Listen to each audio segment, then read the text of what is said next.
you know, differences between Parliament and the Congress and how all that works. I don't know how you could be a member of Congress like we are and then also be in the cabinet or president of the United States all at the same time, but that's what a prime minister does in a parliamentary system of government, which has always been fascinating to me, like Winston Churchill, for instance. But I think it's important that we convene as members of Congress and Parliament because we do have a role in foreign policy and national security, just like the executive branch does. And here in the United States, it's all under Article 1 of the Constitution. Article 2 is, of course, the executive branch. Article 3 is judiciary. Our founding fathers, I think, named Article 1 the People's House, and that is the United States Congress, for a reason. They wanted it to be a government really driven by the people, of the people, and for the people, like Abraham Lincoln said. And so that's why the first article is the United States Congress, the legislature. What I thought I could do in the limited time I have is with some of the experience I've had over the years and with the travel I've had to a lot of your countries, maybe give you about a 10 to 15 minute overview of the around the world trip, if you will, looking at the hot spots as I see them and as I encountered them as chairman of the Foreign Affairs Committee. And then maybe we could have an open discussion if we have time on some of these issues. So I'd like to start with Afghanistan because, thank you, you must be an Afghan. We promised our Afghan partners we'd protect them, and we broke that promise and we left them behind in Afghanistan to the Taliban. It's one of the worst, really ill-conceived plan and carried out, executed very poorly, and it led to a lot of really bad things happening. And why am I starting with Afghanistan? We were there for quite some time, but when Afghanistan fell, it sent a signal of weakness to the world, in my judgment. And I like to go back in history. My dad was a bombardier on a B-17. He bombed the Nazis in World War II. And I look back at Chamberlain and Hitler. And what happened then? Chamberlain was peace at all costs. He signed a piece of paper, so did Hitler. Hitler threw it away in the trash. It wasn't worth the paper it was written on. And history does repeat itself. When you project weakness, you invite aggression, conflict, and war. When you project strength, you provide deterrence to that aggression. We're seeing that in Ukraine today. It's no accident that after Afghanistan fell, that Putin was meeting with Chairman Xi at the Beijing Olympics, talking about how he wanted to carry out this plan that he had been thinking about for quite some time, but that the timing was right because he saw the weakness and he took advantage of that. And he invaded Ukraine. It was supposed to fall in 3 days, we were told, in the classified space. But guess what? That didn't happen. And here we are 3 years later. The resiliency of the Ukrainians and the fighting capability against what we thought was a superpower, but really is not as strong as we thought it was, has really been astounding. And in the prior administration, I was pushing Jake Sullivan, the National Security Advisor, to put more weapons in faster so they could actually push the Russians back to get to a point of negotiation. I was in Poland when all the refugees were coming out of Ukraine, mothers and children leaving their fathers and husbands behind to fight the war. And the Polish people said this is just like 1939 when Hitler invaded Poland. There are a lot of parallels to that today. The difference, I would argue, is that unlike World War II, we're not going to have a march to Berlin and an unconditional surrender. So there has to be a negotiation. But that negotiation has to protect Ukraine and their interest. Fundamentally, it has to have an ironclad security agreement. Not like 1994 in the Budapest Memorandum, where they gave up all their nuclear weapons in exchange for assurances, not guarantees.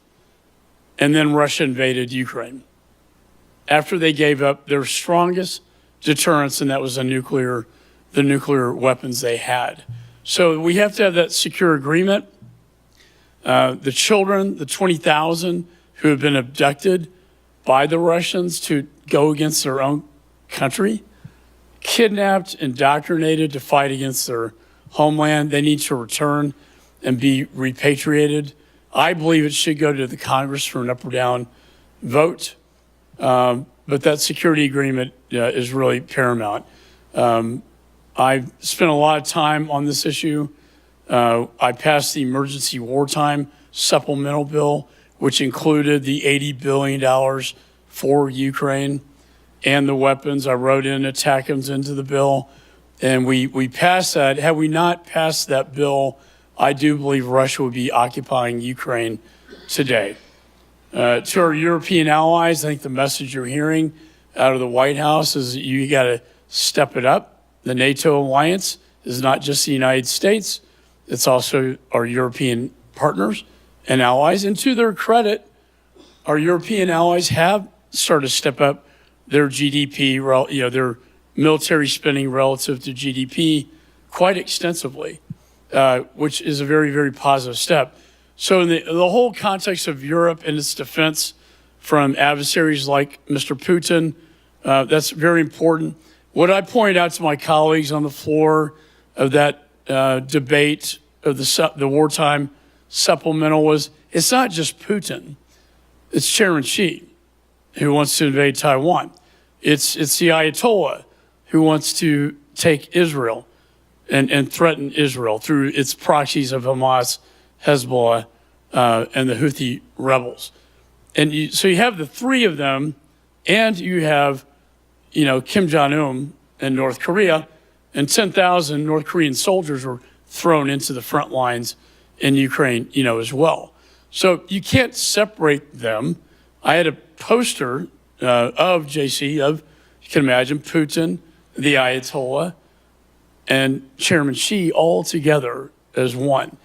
And I said, that is the enemy. They are the adversaries. We do not pick and choose our enemies. They choose us. That is what we are, I think, standing up to aggression, standing up for the right of the people who are being oppressed, standing up for what our country stands for, democracy, freedom, self-determination, as opposed to a domination of a power, a dictatorship. And you're seeing the rise of the dictators, whether it be China, Russia, North Korea, Iran. They're all dictators, and that is the adversary today. Fast forward to Indo-Pacific. At the same time, Chairman Xi's watching Ukraine with great interest to see if Putin's going to be successful. He's also helping Putin out, but he's also looking at his own ambitions. Just like Putin wants imperial Russia, Chairman Xi wants imperial China. He wants the greatness of China restored. China has become a superpower in a very short period of time. We had a good relationship going with China, really until Xi Jinping came into power as a dictator and became more of an adversarial opponent to the United States. So I was in Taiwan, and I'm greeted by an announcement, that a briefing, sir, the island is surrounded with battleships, Chinese warships conducting military exercise games around the island of Taiwan. Why are they doing this? Well, President Lai just got elected. He was not their candidate, and they don't like you either. And then I got sanctioned by China on that trip, but I kind of view that as a badge of honor. I was also involved with Mr. Pompeo, I see our Israeli friend, on the strike on Soleimani and his top lieutenant, who were going around the Middle East to get the proxies united against Israel until we took out Mr. Soleimani. And the response I got to that was, with an FBI briefing in the skiff that I was indicted in Iran, and I'm on their top 10 indictment target list, which gives my wife some pause at times. It also gave me more security in my home, but it's standing up to the bully, standing up to the dictator and the oppressor. AUKUS was a really important piece of legislation that I passed, and it's an alliance between Australia, the UK, and the United States. Why is this important? Australia, if you look at particularly in World War II times, is a beachhead in the Indo-Pacific. So AUKUS basically does two things. Pillar one is the nuclear submarines, which is really the crown jewel of the Pacific or of the ocean. This is what keeps Chairman Xi up at night, is the nuclear submarines that we deployed. Pillar two, which I find more interesting, is AI being applied to advanced weapon systems. So it's taking advanced semiconductor chips that I've worked on with my chips bill and taking those chips, turning it into AI, turning AI into advanced weapon systems. That is what Pillar 2 and AUKUS will do. And we already have great innovations taking place right now, including what's called the Ghost Shark, which is an underwater, surface, unmanned submarine, but vessel that can deliver sea mines, torpedoes, can surface and deliver basically drones and missiles with not one person on board. And the cost compared to a massive battleship is almost nothing. And we can flood the zone in the Pacific as a deterrence. And people say, why are you interested in all these weapons? And I'm not interested in these weapons of war for war. I'm interested in them for peace, because they will provide the deterrence to get Chairman Xi to recalculate and rethink his ambitions to take back, what he believes is rightly his, the glory of the imperial China, and go back into Taiwan. And people say, why is Taiwan so important? Would the United States Congress declare war, which my committee has the authorities to declare war or authorize use of military force, what would happen in the event China invades Taiwan? I get asked this all the time. I know what their battle plan is. It is to basically blockade the island, which would be a smart thing to do. They keep out, and then it makes other countries the aggressor trying to get through the blockade. They also would shut down the island with a massive cyber attack. And if they get on the beaches of Taiwan, it's pretty much over. The Straits is where the war would be fought. But why is Taiwan so important? Well, we can talk about freedom and democracy. I'm not sure in today's political world in the United States they're going to really care a whole lot. But what if I told you that 90% of the advanced semiconductors are manufactured in Taiwan? Everything from your phones to your vehicles to our most advanced weapon systems. Then people start to wake up. They start to pay attention. What if that 90% of advanced semiconductor chips are compromised? I was at TSMC in Taiwan, and I asked the CEO the question, what happens if China invades Taiwan? He says, we shut down. The global supply, 90% gone, shut down. That's why I introduced the CHIPS Act with Mike Pompeo to bring back and manufacture semiconductor chips both in the United States and our allied countries. We had a multinational fund for this as well. We have to start manufacturing this stuff here and also with our allied nations. Switch to the Middle East. I mean, it's been a paradox and a problem since the inception of the state of Israel, really, going back to my dad's war and World War II, and to the younger generation who are so pro-Hamas, I have to explain to them why Israel was created in the first place. First of all, it's their homeland for thousands of years. Secondly, the Holocaust and World War II. And I have to describe, my father bombed the Nazis. I explain to my own 5 children, JC, you know how this goes, and they explain, your grandfather actually bombed the Nazis. The Nazis persecuted the Jewish people. They put them, the Holocaust.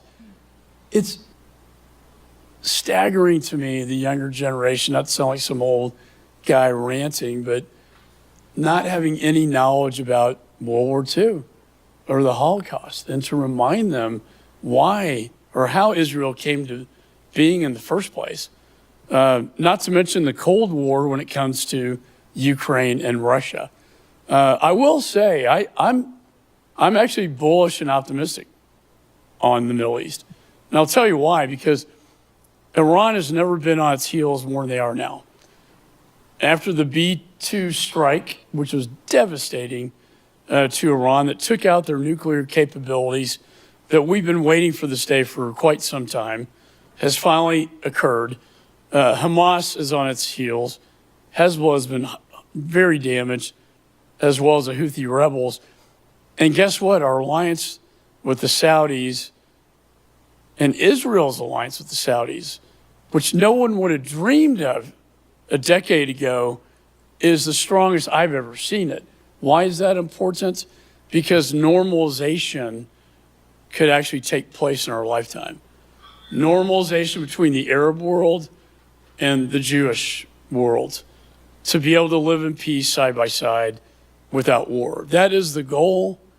That is what most people want in the region, except for the terror organizations that are there. So we're seeing, the Abraham Accords occurred. Of course, we saw, Sadat was the first one to break ranks with Egypt and Israel.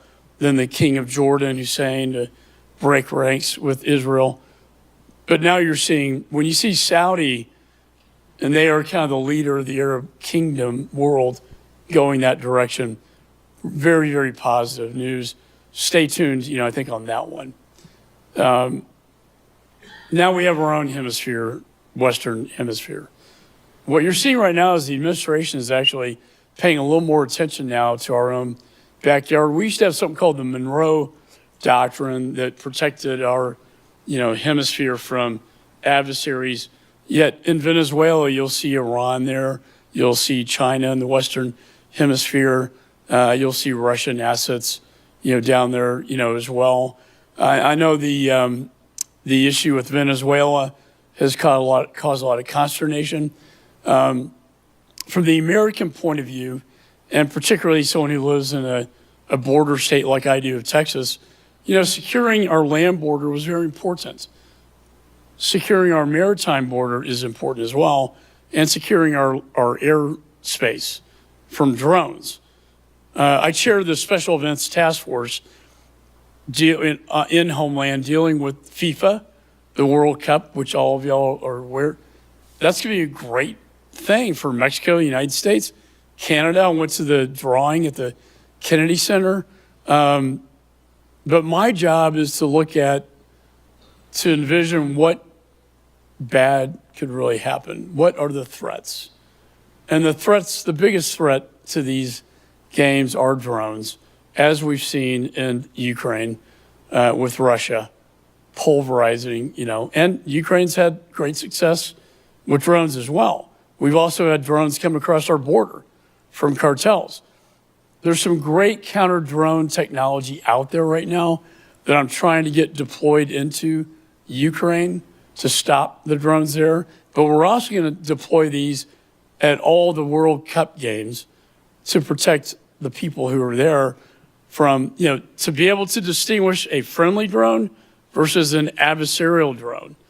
And if we see an adversarial drone, the ability, both federal, state, and local, to take down that drone and have the legal authorities to do so to avoid a catastrophic event. So when we look at the Western Hemisphere, we look at, and I know the vessels from Venezuela have gotten a lot of attention.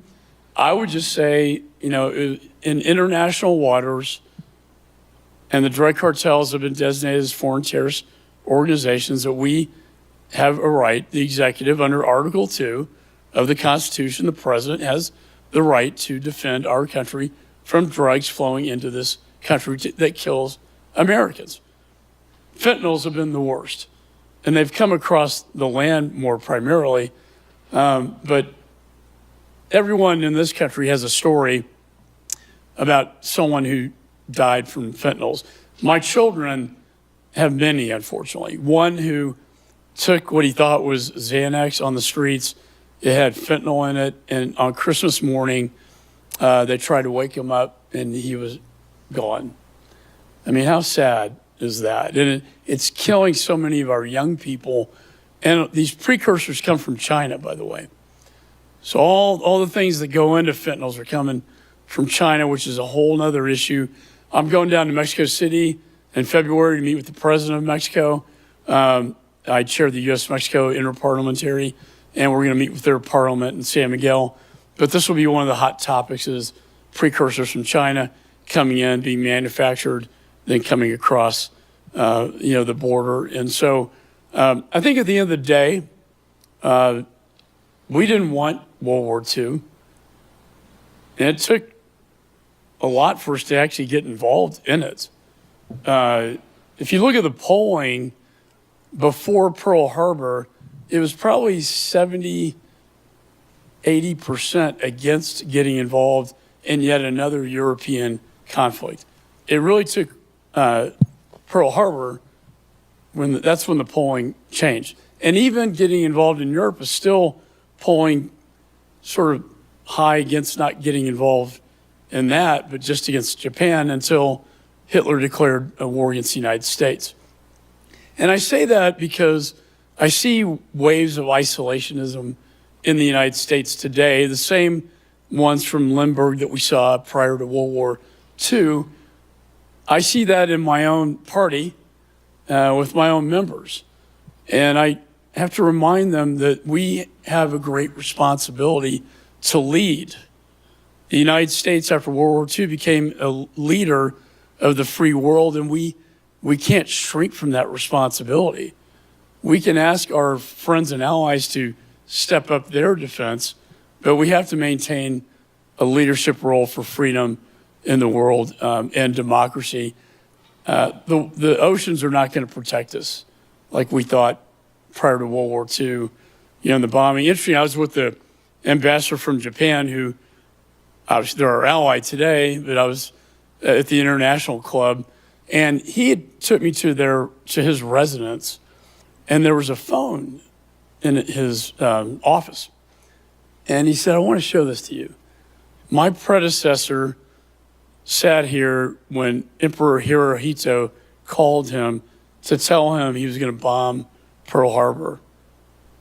I was like, wow. And that's before we drank the sake and the sushi. But I looked at the telephone. I said, "That is the telephone." He said, "Yes." Now, what I thought I knew everything about history, but the oil embargo taking place in D.C. was it failed. So Japan was trying to get the embargo lifted from the United States. They failed. So what happened? Japan is looking at China for energy. They're also looking for energy in the Dutch West Indies. And guess what? The Philippines is a U.S. territory that's in its way. So what does Japan do? Well, all we got to do is take out their naval base in Hawaii, and then we have free access to the Dutch West Indies. It was all about energy. I can't tell you how many Americans don't know that story. They just think Japan just blindly bombed Pearl Harbor out of some suicidal interest. They greatly underestimated the United States, and some still do today, but that was the backdrop to that story. I think all the points I've made today, really the bottom line is, if you don't have the strength to project, you will invite the weakness, you will invite the conflict and the war, and we all want peace in this world. The majority of people in the world want peace. They do not want war, whether it be the Middle East or whether it be Indo Pacific or whether it be Eastern Europe. And it's these dictators that will eventually be gone. And hopefully we have a new day for the next generation of Americans. You know, my father always said he passed down his generation, passed down to my generation a better America and a better world. And that is our goal. That's our responsibility, is to pass down a better planet to the next generation. And so thank you for having me. I appreciate everything you do. It's not easy. Like, we couldn't even pass a rule on our national defense authorization bill. We're trying to get that passed right now. Vitally important to everything I'm talking about. And Mary, we're going to get that done, right? But, you know, it's like what Churchill said, it's probably the worst form of government except for all the others, democracy. It's messy, it's not pretty, but it's better than the alternative, and that's a dictatorship. So anyway, God bless y'all. Thanks for having me. Yeah, so thank you so much for being here. I should mention, so as you remember, 2 years ago, Senator Rubio was here and made remarks, and a year and a half later, he's Secretary of State. So, you know, who knows? You missed that, I'll tell you later. So the Congressman's agreed, Chairman Emeritus, to take a question or two before he leaves. But again, thank you for coming here and the generosity of your time. And you really covered the waterfront and history, and it's important. So, yes, sir. I'll bring this to you. Thank you, Martin Rappaport here. How dangerous is this Islamic religious kind of a war that's going on, and the way it's impacting us with social warfare, not just military warfare? You know, how do you see that as a threat or not, or what do you think can be done about it? Yeah. Well, I mean, and there are a lot of different views on this, and I had to deal with this early on after 9/11. You know, I was hired back by the Justice Department to be the chief of counterterrorism, so I had to deal with. I studied radical Islam. I studied Ramzi Youssef, who in 1993 tried to take out the World Trade Center. You know what his first target was? It wasn't the World Trade Center. He was going to bomb 12 Jewish synagogues simultaneously, which was their MO. But then he changed his mind to, no, I think the World Trade Center, the symbol of economic power. But why 12? Because the 12 tribes of Israel. He escapes, really interesting story. He escapes, he goes to Islamabad, he meets up with his uncle, Khalid Sheikh Mohammed, the mastermind in 9/11. And they start talking about flying airplanes. And not just hijacking, but Ramsey's really good at explosive devices. And they talk about blowing up airplanes. So the Bajorka plot was to blow up 12 commercial airliners simultaneously with micro bombs that he had developed. Then they started plotting 9/11 that we don't even have to blow an airplane up. We can have a jihadist fly and go into martyrdom and fly an airplane into a building like a cruise missile. And that was the inception of what happened in 9/11. When they arrested Ramzi Youssef in Islamabad in his apartment, what they found was very eerie to me as a federal prosecutor. They found all these baby dolls stuffed with chemical explosives. So think about how like sinister and evil someone thinks like that, to put a chemical explosive in a baby doll to then bring onto an airplane to blow up the airplane. I tell you that story just to put you in the mind of how can anyone be a suicide bomber? You know, I dealt with the families of the 13 servicemen and women who, unfortunately, their children were killed by a suicide bomber that was released out of Bagram prison, along with thousands of other ISIS-K that are now roaming around Afghanistan freely and reconstituting the threat of terrorism. And that was a horrific day, what happened there. They suffered great blows. The problem is you can't kill an ideology just with bombs. And we bombed a lot. And sometimes for every target you're bombing, you're going to hit someone else who's not, maybe you'll hit a wedding or something. But you're killing a lot of innocents too.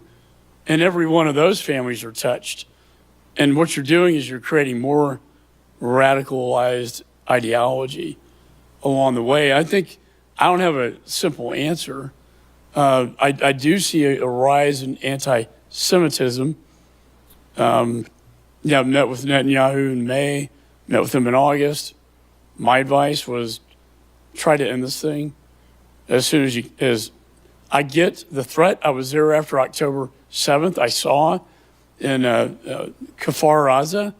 I was in that chutzpah, or kibbutz, sorry, chutzpah's another. I was in the kibbutz, and I saw these beautiful people. They're kind of like hippies in a commune, and they were all killed. And I visited after. And when I was in Netanyahu's office, he showed me the film of Hamas and what happened on October 7th. And he said, after he showed me the film, it's horrific, I want you to take this back to your Congress and show it to them so they never forget and they always remember what they did to my people. And so I did, I showed it to them. But since Gaza, and it has been perfect, we've had a lot of anti-Semitism rising now, and that concerns me. We saw that in Europe in the late 1930s, and again, it's all an ideology. I think the bottom line is, in a lot of these countries, most of them are young males without any opportunity. I was talking to a lady from, Algeria, and also one from Nigeria, where Boko Haram, right? Well, where do they get their fighters? Well, teenage kids, boys that don't have an economic future. There's no future other than join. It's like joining a gang. So I think as we try to raise the level of economic stability in the world, and I think eventually we can deal with this problem, but it's not going to go away anytime soon. I wish I had a better answer for you. Well, that was a great answer, though. So thank you. We're back to the Afghan delegation here. That might be the last question. We'll go back to our China panel, but Yeah. Thank you very much, Congressman McCaul. I first appreciate Congressman Pettinger for gathering great event and having you here in the event. I really appreciate your support to the people of Afghanistan. I'm following every step you put about Afghanistan. My name is Khan Aga Rezai. I used to be parliament member in Afghanistan in the Security and Intelligence Committee. I was chairing for 3 years. Again, we appreciate your hard timing during the bill that is on floor to pass, stop funding the Taliban under the human rights, which I just saw the Tim Burchett today, Congressman Tim. He's also trying that we should pass the bill to stop funding the Taliban. This is one of the questions that how we can pass this bill and then pass it to the Senate. And the second thing, I think the problem is not, as you just mentioned, is not the religious, is not Islam. The problem is the radicals, the extremism, terrorism, who are whatever religions they are belong to.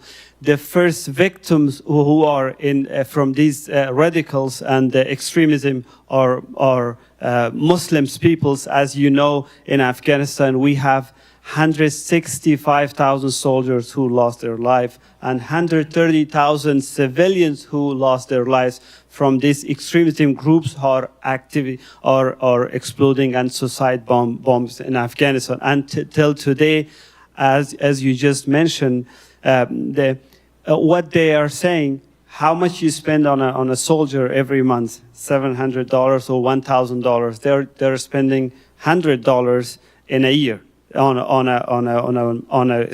madrasa or whatever they call it. So how we can stop, and what is the the national security strategy of the U.S. President Trump was just announced. We didn't see anything about the counterterrorism. How they are forgetting a country that 20 years we give blood and resources. And we just had a couple of weeks ago an incident inside the DC. This is another project. It just started by the extremism and the region, countries, that how they should lose the trust of the U.S. government between the Afghanistan nationals who are evacuated from Afghanistan here, and they used a person who been trained by the CIA for 15 years, and they used him against the United States and the national security. So this is a big project. It is not going to stop, as we understand, as I am involved in connection in between our peoples. This is a big project. Maybe tomorrow is going to be another same problem we will have. So our understanding, if we want to fight the terrorism, we should fight the terrorism overseas, outside the border of America. But unfortunately, we're not seeing the short or plan or middle plan how we can fight these extremism groups. They are funding from taxpayers of the United States citizens. Thank you, Mr. Congressman. There's a lot there. It was botched. The going to zero plan, which means zero troops, zero air cover, zero contractors. When I was in the skiff with Chairman of the Joint Chiefs, Mark Milley, CENTCOM Commander McKenzie, they told me it's going to fall fast. Once the air power's gone, the Taliban and our State Department was not prepared for this, and the overrun of the embassy, not prepared for this. And so the saddest thing, as you pointed out, is that no man left behind is always the military credo. And we violated that. We left them behind. And you're right, it's a radical Islam is the enemy, not Islam as a faith. In fact, they all came from the house of Abraham. Christianity, Judaism, which you were the first one, sir. Judaism, Christianity, Muhammad, Islam. All the same house. Maybe one day we can all live in that house together in peace, but leaving them behind was such a betrayal. And the latest setback with the Afghan who was cleared by the chief of mission for a special immigrant visa, killing our 2 National Guard soldiers, was a major setback. I can't tell you how that has hurt our cause to get our Afghan partners out of there. Not to mention the women left behind. I mean, women who've never lived under Taliban domination are basically slaves, under the Taliban. And the saddest thing is that most Americans, they want to forget about it. They call it the forever wars, right? I'm dealing with a younger generation. They don't remember World War II. They didn't grow up in the Cold War like I did. All they remember are forever wars, and they don't want any more. And they don't want to deal with Afghanistan. And it's sad to me. There are voices like mine, but what happened 2 weeks ago is a major setback. I want to leave you all on just one kind of positive story. I've seen a lot of really bad things as a prosecutor, but then chair of Homeland, then Foreign Affairs. But so I got a call, and we sent a lot of our special forces guys in after the fall to save our Afghan partners, to save American lives, to get them the hell out of there. But I get a call, and they said, sir, there are 4 busloads of girls, young women, from the American School of Music, and they're trying to get out. And this was after the suicide bomber went off at HKIA. So it was chaos. Abbey Gate was closed. No one was allowed to get past it, to get on an airplane to get out of there. So 4 busloads of young women at the American School of Music. And I thought, my God, the 2 things the Taliban despises, women and music. How horrible is this? So I called, Milley, at that time, chairman of the Joint Chiefs, McKenzie, people in the White House, please get them out. I never heard back. I heard from them, but I never knew what happened to them until I was at a Grammys on the Hill event, and there was a gentleman at my table sitting next to me from Portugal. And I said, what do you do? He goes, well, I have this music school in Portugal. I said, well, that's cool. And then I remembered these girls had a Portuguese visa. And I said, just by chance, do you have the girls from Afghanistan that were trying to get out? And he says, yes, they are my students. And I was like, wow, there is a God, right? So I'm on the board of trustees at the Kennedy Center, thanks to Speaker McCarthy, who appointed me. And I talked to him and said, wouldn't it be cool to get those girls? I got a donor to finance a trip to fly the girls over to the United States and perform at the Kennedy Center, which they did. And I thought that was just one of the coolest things, because then they brought the culture of Afghanistan, the true culture, not the Taliban, but Afghanistan's rich heritage and culture, to demonstrate to people of all walks at the Kennedy Center, which was an honor. Honor to save those lives, but a dishonor to leave so many behind. And so thanks for raising that. That's a great story. It's great to leave it on a high note. Congressman, thanks so much. Please help me thank Congressman McCaul for coming here today.